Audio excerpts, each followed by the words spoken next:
Welcome back guys. हमारा चल रहा था इकोनॉमिक्स में हमने अभी तक दो टॉपिक्स कवर किए हैं। टॉपिक नंबर 1 हमारा कंप्लीट हुआ था, टॉपिक नंबर 3 हमारा कंप्लीट हुआ था। इसका मतलब टॉपिक नंबर 2 हमने एक बार का भी स्किप किया है। और अब हम टॉपिक नंबर 5 स्टार्ट करते हैं। मतलब टॉपिक नंबर 2 और टॉपिक नंबर 4 एक बार के हम अभी स्किप कर रहे हैं। जो पहले इजी टॉपिक्स है वो ख़त्म कर लेते हैं। तो आइए देखते हैं टॉपिक नंबर 5। टॉपिक नंबर 5 क्या है? Indian economy. तो स्टार्ट करते हैं। जैसे कि आपने क्लास 11 12 या 9 10 में देखा था कि इकोनॉमिक्स दो तरह के होते हैं। एक होता है माइक्रो और एक होता है मैक्रो। एक होता है मैक्रो। तो माइक्रो मतलब जो हमारा पहला टॉपिक था, डिमांड सप्लाई, है ना, कॉस्ट ऑफ प्रोडक्शन, ये सारी चीज़ें काय में आती थी माइक्रो में। मैक्रो मतलब इसमें हम क्या करते हैं, सिर्फ नंबर क्रंचिंग करते हैं। मैक्रो में क्या करते हैं, हम सिर्फ नंबर क्रंचिंग करते हैं। मतलब फैक्ट्स को देखते हैं, गवर्नमेंट पॉलिसीज़ को देखते हैं, बड़े लेवल पे हम बात करते हैं। गवर्नमेंट पॉलिसीज़ को समझते हैं, फैक्ट्स को समझते हैं। हमारा जीडीपी कितना था, हमारा टर्नओवर कितना है, हमारा परचेज मैनेजर इंडेक्स कितना है, ये सारी बातें हम समझते हैं। हमने कितने रोड बनाए, एग्रीकल्चरल का कंट्रीब्यूशन हमारी इकोनॉमी में कितना है, सर्विस सेक्टर का क्या हो रहा है, गवर्नमेंट की कौन सी स्कीम्स आ रही है, ये सारी चीज़ें हम देखते हैं मैक्रो इकोनॉमिक्स में। तो ये जो हमारा नया टॉपिक है इंडियन इकोनॉमी, ये क्या है, मैक्रो इकोनॉमिक्स का ही पार्ट है। तो इसमें एज सच अंडरस्टैंडिंग के लिए कुछ ज़्यादा है ही नहीं। मतलब ये रीडिंग वाले पार्ट्स होते हैं। मैक्रो इकोनॉमिक्स मतलब मोस्टली क्या होता है, रीडिंग वाला कंसेप्ट होता है कि हमारा पॉपुलेशन कितना था, उसमें मेल कितने थे, फीमेल कितने थे, लिटरेसी रेट क्या था, हमारा डेथ रेट क्या है, ये सारी चीज़ें होती है उसमें मैक्रो इकोनॉमिक्स में, जो आपने 9 10 में पढ़ी थी। अभी थोड़ा उससे आगे का पढ़ेंगे, लेकिन सिंपल है। इसमें कुछ भी ऐसा कुछ नहीं है कि आपको समझ में नहीं आए। ऐसा हो सकता है कि कोई गवर्नमेंट की पॉलिसीज़ है वो समझ में नहीं आई, तो हम उस पर डिस्कशन कर सकते हैं। या अगर आप गूगल भी करते हो तो आपको वो पॉलिसीज़ के बारे में पता चल जाएगा। तो सिंपल है, कुछ भी नहीं। इसमें हमें क्या याद रखना है, एग्ज़ाम पॉइंट ऑफ व्यू से क्या रहेगा, जैसे कि जो परसेंटेज दिए है, पॉलिसीज़ के नाम दिए है, ये हमारे एमसीक्यू क्वेश्चंस इस पे बन सकते हैं। तो ये टॉपिक्स इंपॉर्टेंट होते हैं, लेकिन थोड़े ये रटने समान होते हैं। मतलब इसमें हमें फिगर्स याद रखनी होती है, ठीक है।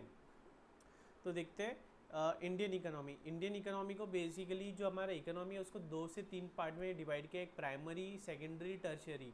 प्राइमरी में क्या आ जाता है हमारा प्राइमरी में क्या आ जाता है, गेस करो।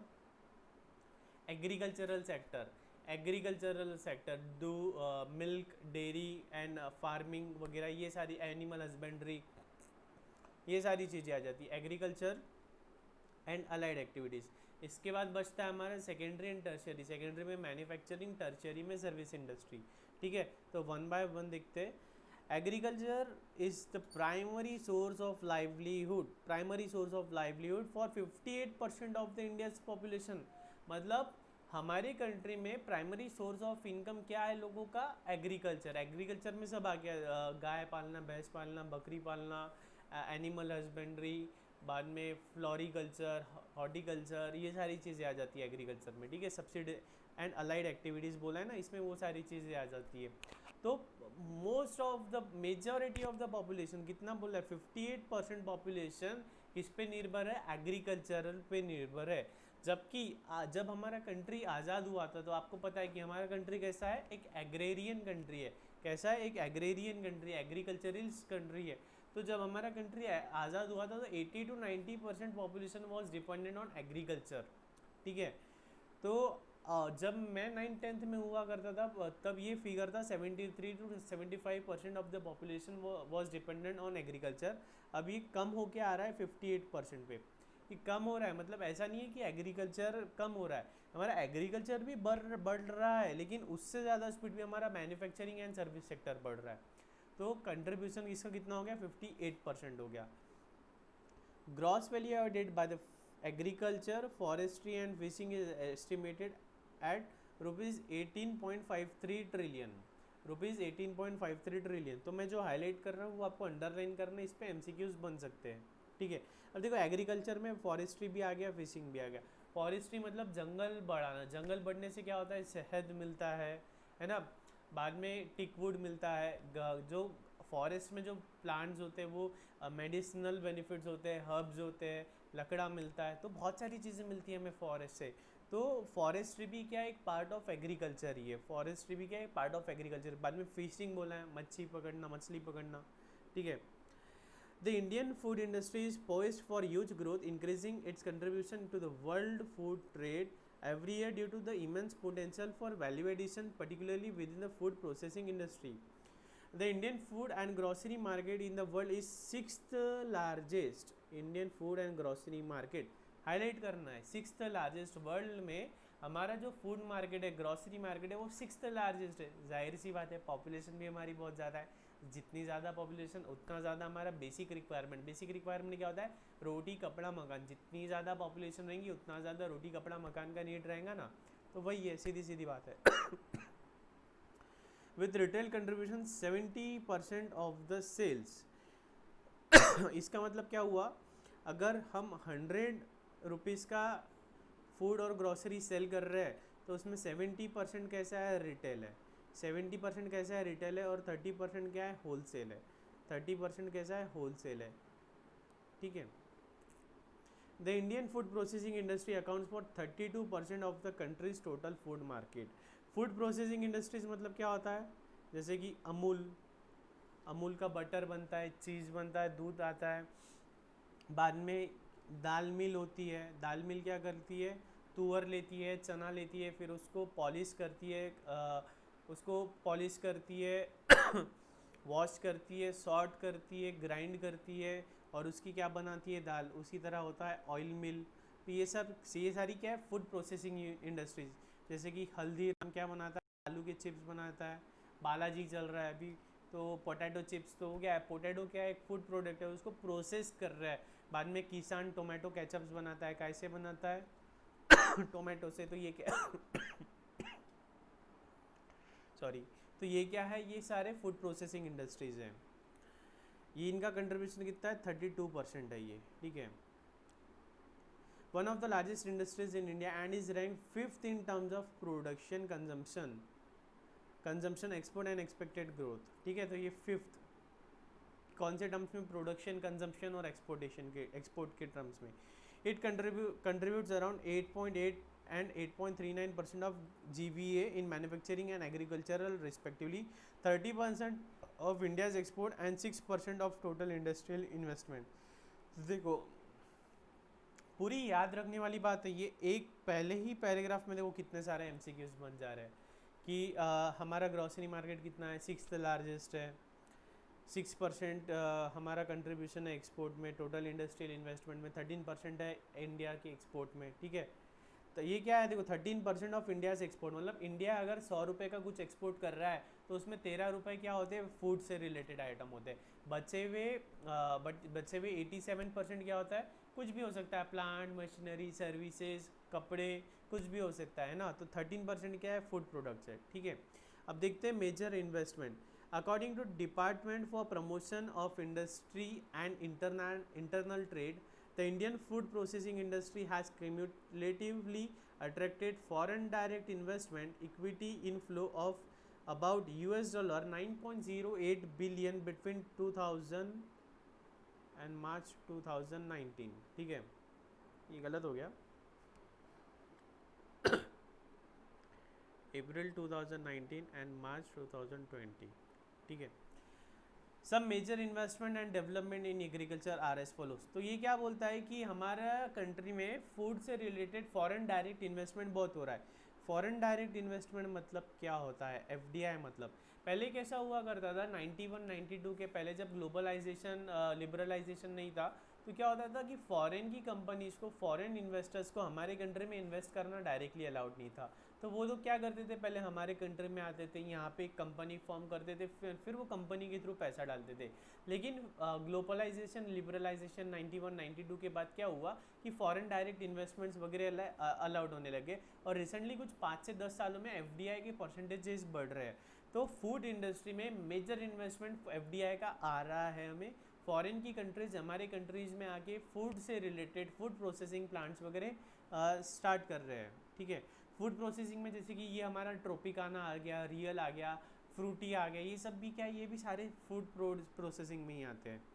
सब मेजर इन्वेस्टमेंट्स कौन से, 8,500 crore has been announce in India for ethanol production. Ethanol production मतलब वो एक फ्यूल होता है इथेनॉल, साइंस वालों को पता है इथेनॉल, ठीक है।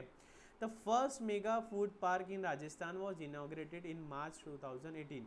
एक मेगा फूड पार्क बनाया गया है राजस्थान में, कहाँ पे, अजमेर में। इसका नाम लिखा है मैंने, ग्रीन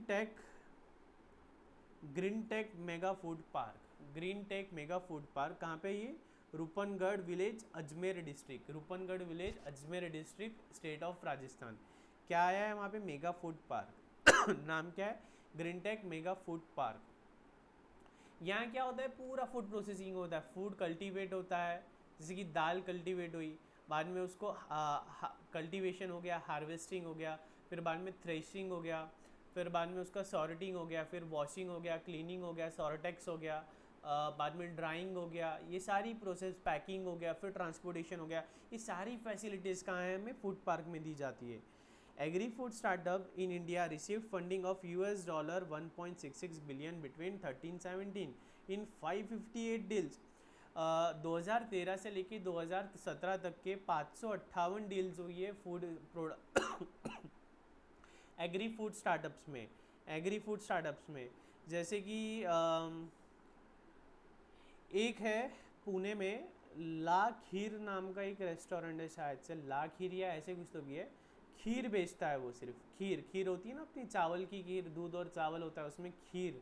तो उसमें उसके पास करीब 25 टाइप्स की, 25 वेराइटीज़ की अलग अलग खीर होती है, खीर है उनके पास। ये एक स्टार्टअप है और वो कंसेप्ट काफ़ी हिट हो गया। आइसक्रीम से ज़्यादा लोग वो प्रेफर कर रहे हैं। चॉकलेट खीर है, बादाम खीर है, अलग अलग तरीके की खीर है उसके पास।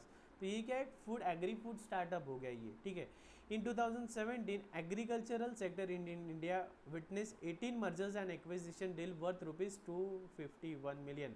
मर्जर्स एंड एक्विजिशन, ये क्या है, M&A मतलब merger and acquisition, merger and acquisition. Mergers मतलब क्या होता है, जैसे कि दो कंपनी है, कंपनी ए और कंपनी बी, दोनों मर्ज हो गए और एक नया कंपनी बन गया, कंपनी ए बी, तो इसे क्या बोलेंगे हम, मर्जर। इसे क्या बोलेंगे, मर्जर। एक्विजिशन मतलब क्या है, एक कंपनी ए है और एक कंपनी बी है, कंपनी ए ने कंपनी बी को टेक ओवर कर लिया, मतलब ये कंपनी बी जो है वो कंपनी ए के अंदर समा गई और फाइनली हमारे पास कंपनी ए रह गई। तो क्या हुआ, ये जो मर्ज कंपनी बी है ना वो कंपनी ए के अंदर चले गई, तो उसे क्या हम बोलते हैं, हम एक्विजिशन। कंपनी ए ने कंपनी बी को एक्वायर कर लिया। इसमें क्या है, वोडाफोन, वोडाफोन आइडिया, ये क्या हुआ, मर्ज मर्जर मर्जर हुआ बाद में, ठीक है। वोडाफोन प्लस आइडिया मिलके एक नया कंपनी बन गया, तो ये क्या गया, मर्जर। तो 2017 में 18 मर्जर्स एंड एक्विजिशन हुए, किसमें, एग्रीकल्चरल सेक्टर से रिलेटेड। कितने, एग्रीकल्चरल सेक्टर से रिलेटेड कितने, 18। कब, 2017 में। अब देखते हैं मेजर गवर्नमेंट इनिशिएटिव्स। गवर्नमेंट के कौन से इनिशिएटिव्स थे जिसकी वजह से हमारा एग्रीकल्चरल सेक्टर बढ़ रहा है।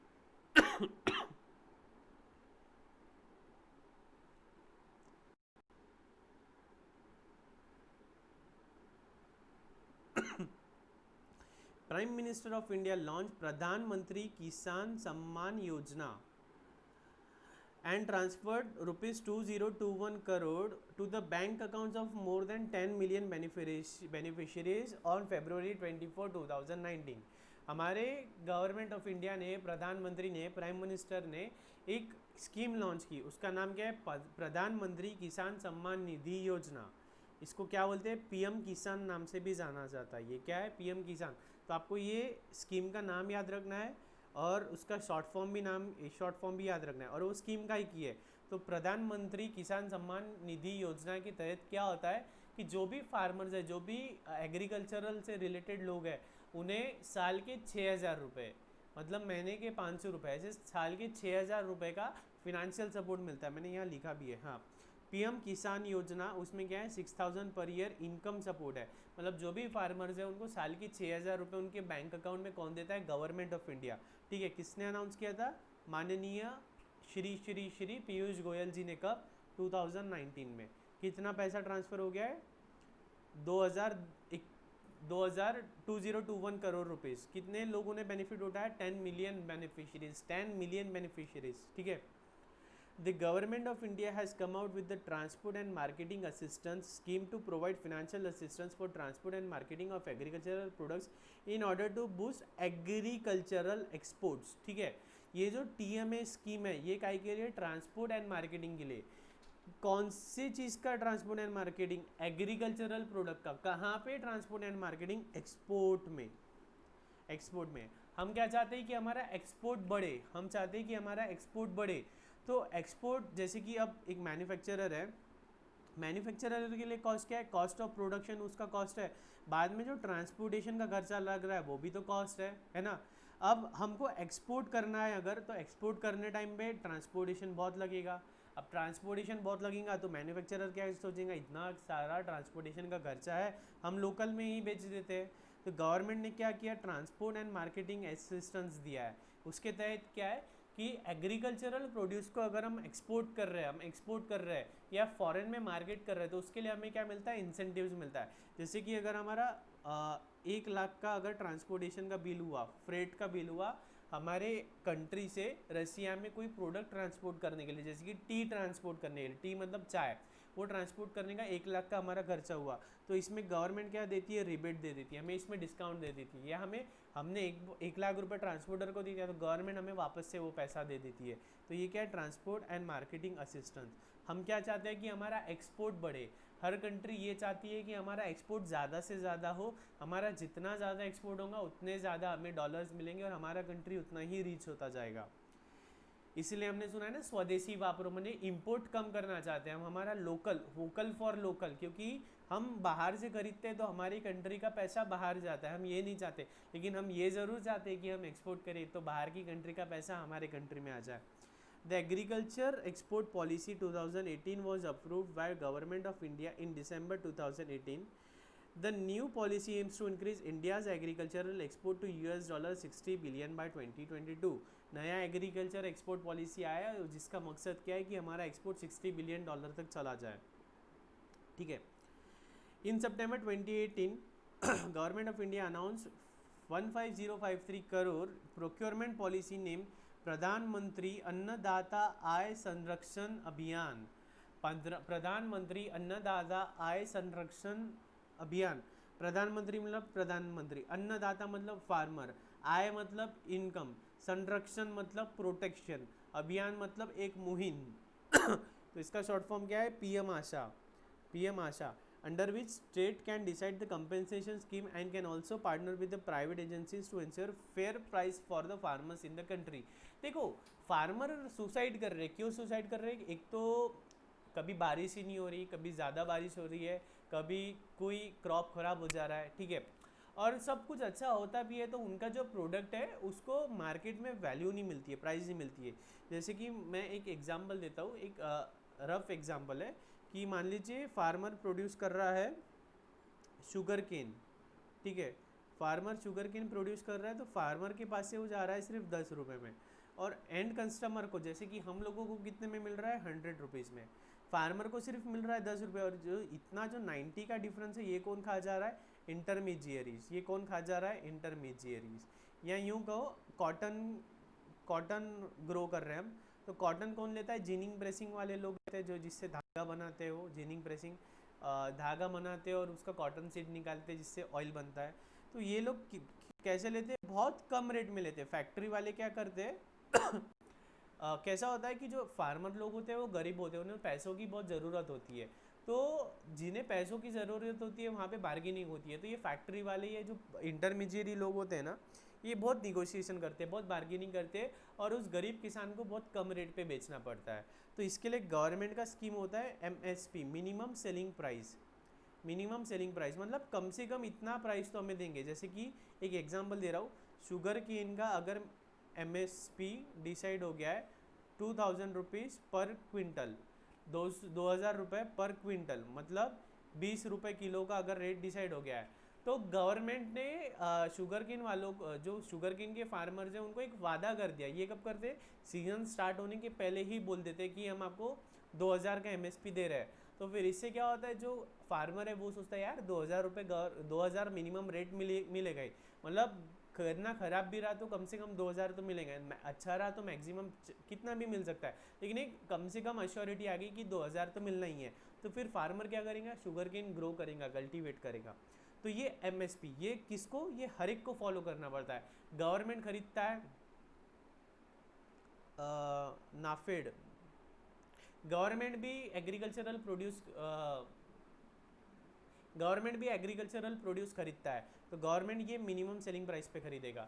इतना ही नहीं, जो प्राइवेट सेक्टर्स के प्लेयर है, जैसे कि शुगर की कोई फैक्ट्री है, जैसे कि आंध्रा शुगर्स है, तो अगर गवर्नमेंट ने 2,000 का रेट डिसाइड कर लिया तो आंध्रा शुगर को 2,000 या उससे ज़्यादा में ही खरीदना पड़ेगा। तो ये कैसे मुमकिन हुआ, पीएम आशा के ज़रिए, कैसे पीएम आशा के ज़रिए ये पॉसिबल हुआ, ठीक है। In September 28, in the Cabinet Committee of Economic Affairs approved rupees 5,500 crore assistance package for the sugar industry in India. Sugar industry में क्या होता है, कैपिटल एक्सपेंडिचर बहुत होता है। मैं पर्सनली जब मैं सीए कर रहा था तो आर्टिकलशिप होती है हमें सीए कोर्स में, तो मेरा पहला ही ऑडिट था शुगर फैक्ट्री का। तो मैं करीब 60 to 70 डेज, मतलब हर 3 महीने, हर 4-5 महीने में 1 महीना मैं शुगर फैक्ट्री में चला जाता था। हमारे एक क्लाइंट थे जिनका शुगर फैक्ट्री था, तो वहाँ पे जाके हम 20-20 दिन रह के ऑडिट करते थे। तो I know each and everything about sugar factory, sugar cane कैसा कल्टीवेट होता है, कब कल्टीवेट होता है, शुगर फैक्ट्री का प्रॉफिट क्या होता है, टर्नओवर कैसा होता है। तो शुगर इंडस्ट्री है ना बहुत ही तकलीफ में, जैसे कि एविएशन टेलीकॉम इंडस्ट्री है और एरोप्लेन का अपना एविएशन इंडस्ट्री, ये कैसे तकलीफ में, उसी तरह हमारे कंट्री की शुगर इंडस्ट्री भी काफ़ी तकलीफ में है। तो उन्हें क्या है, ये CCEA के तरह एक राहत पैकेज मिला है 5,500 करोड़ का। The government of India is going to provide 2,000 crore for computerisation of primary agricultural credit societies to ensure cooperatives are benefited through digital technology. देखो पहले बैंकिंग कैसी होती थी, मैनुअल होती थी, या हमारे घर की, हमारी दुकान की अकाउंटिंग भी कैसे मैनुअल होती थी। फिर क्या आएगा, सॉफ्टवेयर आ गए, टेक्नोलॉजी आ गई, तो बैंक में भी क्या आ गया, टेक्नोलॉजी आ गई। आप आपके पेरेंट्स को पूछना कि आज से 20 साल पहले उनके ज़माने में बैंक बैलेंस भी हमें पता नहीं होता था। तो सवेरे पहले एक इंसान बैंक में जाता था और बैंक बैलेंस दिखता था कितना है, फिर उसके बाद में चेक इशू करता था। लेकिन आज हमें बैंक बैलेंस देखना है तो तुरंत दिख जाता है मोबाइल पे, है ना। पहले किसी को फंड ट्रांसफ़र करना होता तो चेक लिख के देना पड़ता था, बैंक में जाना पड़ता था, लंबी कतारों में लगना पड़ता था, लेकिन आज ऐसा है क्या, नहीं। तो ये क्या होता है, एग्रीकल्चरल क्रेडिट सोसाइटीज़ होती है, जैसे कि कोऑपरेटिव बैंक्स होती है ना, वैसे फार्मर्स की क्रेडिट सोसाइटीज़ होती है, मतलब फार्मर्स की एक बैंक होती है समझ लो।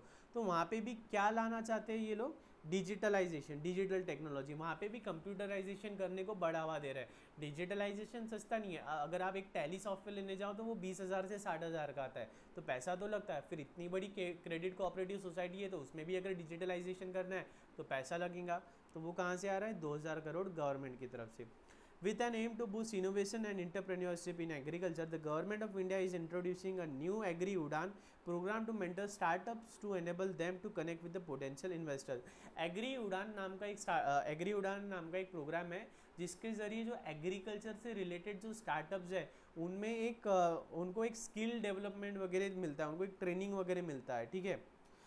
और उन्हें एक पोटेंशियल इन्वेस्टर, जैसे कोई भी बिजनेस हम कर रहे हैं तो उसमें क्या लगता है, पैसा लगता है। तो जो स्टार्टअप्स है उस स्टार्टअप्स में क्या होता है कि हमारे पास आइडिया होता है लेकिन पैसा नहीं होता है। तो ये एग्री उड़ान के ज़रिए क्या हो रहा है, जिनके पास आइडिया है, जिनके पास एग्रीकल्चरल फील्ड से रिलेटेड स्टार्टअप्स प्लान है, उन्हें इन्वेस्टर से मिलाया जाता है, ठीक है। The government of India has launch Pradhanmantri Krishi Sinchan Yojana with an investment of 50,000 crore. ये क्या है, to improve productivity and ensure better utilisation of resources. मतलब सिंचन मतलब क्या होता है, इरीगेशन। तो ये एक PMKSY स्कीम है जिसके ज़रिए इरीगेशन को प्रमोट किया जा रहा है। इरीगेशन मतलब हमारे फार्म में पानी हमेशा अवेलेबल रहे। एक तो नदी जोड़ेंगे या फिर कैनल्स बनाएंगे, ये सारी चीज़ों के ज़रिए। जैसे कि राजस्थान पहले एक ज़माने में सूखा प्रदेश हुआ करता था, काफ़ी ड्राई स्टेट था, लेकिन इंदिरा गांधी का एक स्कीम आया था, नदी जोड़ो, या एक इंदिरा गांधी कैनल है राजस्थान में, जिसके ज़रिए राजस्थान का अब एग्रीकल्चर सेक्टर बहुत बूम पे आ गया है। The government of India plans to triple the capacity of food processing sector in India from the current 10% of agricultural produce. हम चाहते हैं कि हमारा फूड प्रोसेसिंग का कैपेसिटी बढ़ जाए। क्योंकि देखो जैसे कि अगर सादी तुअर दाल लेते, एक चना दाल लेते या तुअर दाल लेते तो उसका रेट, तुअर लेते तो 40 रुपया रेट है, उसको प्रोसेस करके बेचते तो 100 रुपीज़ है। तो गवर्नमेंट चाहती है यार इतना सारा वैल्यू एडिशन हो रहा है, तो ये हम प्रमोट करना चाहते हैं। और हमने पहले ही पढ़ा कि इंडिया क्या है, 6th लार्जेस्ट ग्रॉसरी मार्केट में, तो हम क्या करते हैं, ये एक्सपोर्ट करते हैं। वर्ल्ड में फूड की बहुत कमी है, इंडिया एक one of the major exporter है फूड ग्रेन्स, पल्सेस, इन सब चीज़ का। यस, फूड ग्रेन्स वगैरह का बहुत बड़ा एक्सपोर्टर है। इनफैक्ट हमारा ये क्लाइंट था मालपानी नाम का, मालपानी इंडस्ट्रीज करके था। वो क्या करता था कि ये जो आंवला कैंडी होती है ना, आंवला, हमें तो कुछ भी नहीं लगता, लेकिन वो आंवला कैंडी बना के पैक करके एक्सपोर्ट करता था, ठीक है। तो उसमें उसने बहुत पैसा कमाया, बहुत पैसा कमाया, ठीक है। The government of India has allowed 100% FDI in marketing of food products and in food product e commerce under the automatic route, ठीक है। ऑटोमेटिक रूट मतलब दो रूट, जैसे भी किसी भी फॉरेन कंपनी को इंडिया में इन्वेस्ट करना है तो दो रूट होते हैं, एक होता है ऑटोमेटिक रूट और एक होता है अप्रूवल रूट। अप्रूवल रूट में क्या होता है कि बाहर की कंपनी को इंडियन गवर्नमेंट से या इंडियन की कोई मिनिस्ट्री से परमिशंस लेनी पड़ती है, लेकिन ऑटोमेटिक रूट के जरिए क्या होता है, परमिशंस की ज़रूरत नहीं होती है। तो गवर्नमेंट ने क्या किया, 100% FDI in marketing of food products, मतलब बाहर की कंपनी आके इंडिया में उसके प्रोडक्ट्स बेच सकती है। नेस्ले है ना, नेस्ले की मैगी वगैरह बाहर की कंपनी है, इंडिया में खुलेआम टीवी पे ऐड दिखती है। ये पॉसिबल कैसे है, क्योंकि इसमें 100% FDI है। सेकेंडरी मैन्युफैक्चरिंग, प्राइमरी में क्या देखा हमने, agriculture and allied services. Manufacture has emerge as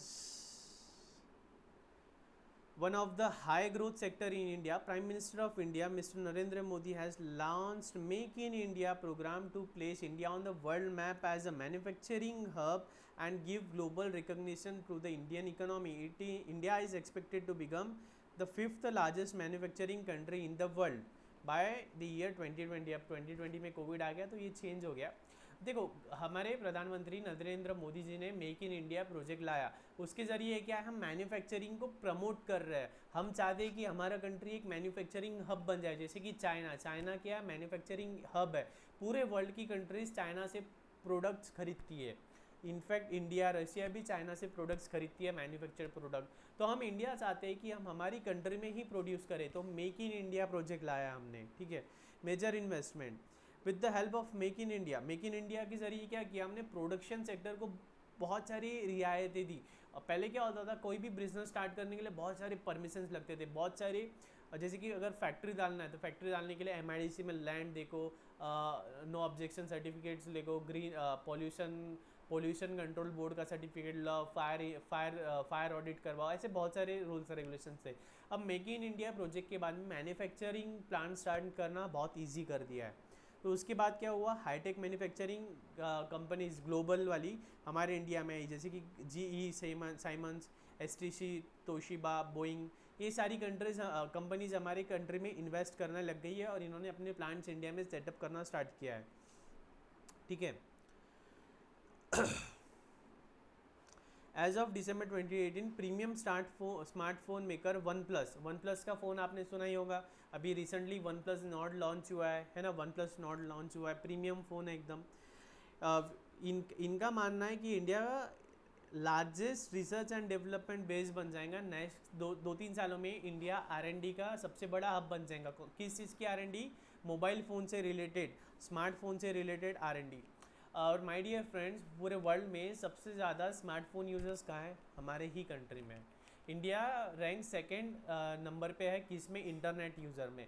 सबसे ज़्यादा स्मार्टफोन्स हमारे कंट्री में, सबसे ज़्यादा लोग इंटरनेट का यूज़ हमारे कंट्री में करते हैं। तो जाहिर सी बात है, हम बहुत सारा मोबाइल फ़ोन लगता है, हम क्या कर रहे थे, बाहर से खरीद रहे थे, चाइना से खरीद रहे थे। सैमसंग कहाँ है, कोरिया का है। अपना ये ओप्पो, वीवो कहाँ के, सब चाइना के है ना। तो अब हम चाहते हैं कि हम खुद स्मार्टफोन्स प्रोड्यूस करें, हम खुद अपने स्मार्टफोन्स प्रोड्यूस करें।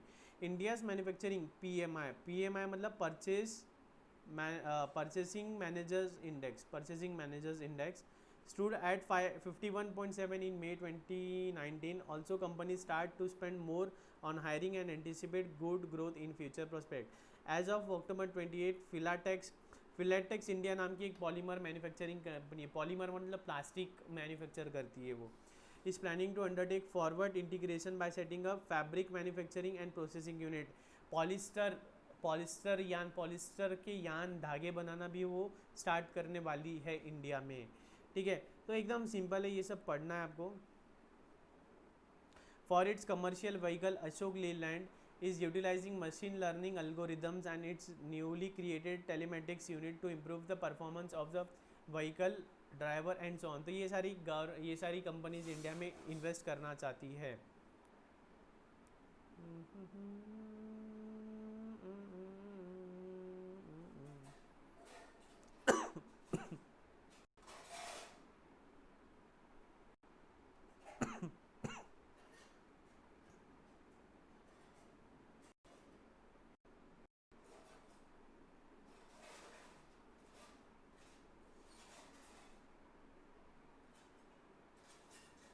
मेजर गवर्नमेंट इनिशिएटिव्स, गवर्नमेंट की इनिशिएटिव्स क्या है? The government of India release the draft national policy and electronics which has envisages creation of इतना dollar electronic manufacturing industries in India by 2025। By 2025 electronic manufacturing के plants India में start हो जाएंगे। Government of India exempted 35 machine parts from basic customs duty in order to boost mobile handset production. देखो, मैंने अभी कहा कि मोबाइल फ़ोन का कंजम्पशन, स्मार्टफोन का कंजम्पशन हमारे कंट्री में बहुत ज़्यादा है। तो अभी तक हम इंपोर्ट कर रहे थे, तो हम क्या चाहते हैं कि हम खुद बनाएं।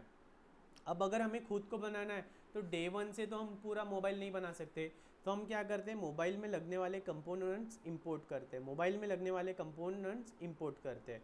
और मैंने पहले ही कहा कि गवर्नमेंट इंपोर्ट को प्रमोट नहीं करती है। इंपोर्ट कर रहे हैं मतलब हमारे कंट्री का पैसा बाहर जा रहा है, एक्सपोर्ट कर रहे हैं मतलब बाहर का पैसा हमारे पास आ रहा है। तो हम इंपोर्ट कर रहे हैं, बाहर से कुछ खरीद रहे हैं, तो हमारा पैसा बाहर जा रहा है, तो ऐसा नहीं होना चाहिए। तो इसलिए गवर्नमेंट क्या करती है, इंपोर्ट ड्यूटी लगाती है, कस्टम्स ड्यूटी लगाती है, ठीक है। अब कस्टम्स ड्यूटी बहुत प्रकार की होती है, ये आप CS फाइनल में या CA फाइनल में समझोगे। जैसे कि एक होता है basics customs duty, additional customs duty, secondary duty, ऐसे अलग अलग ड्यूटीज़ होती है। तो इसमें सबसे बड़ा ड्यूटी होता है बेसिक्स कस्टम ड्यूटी।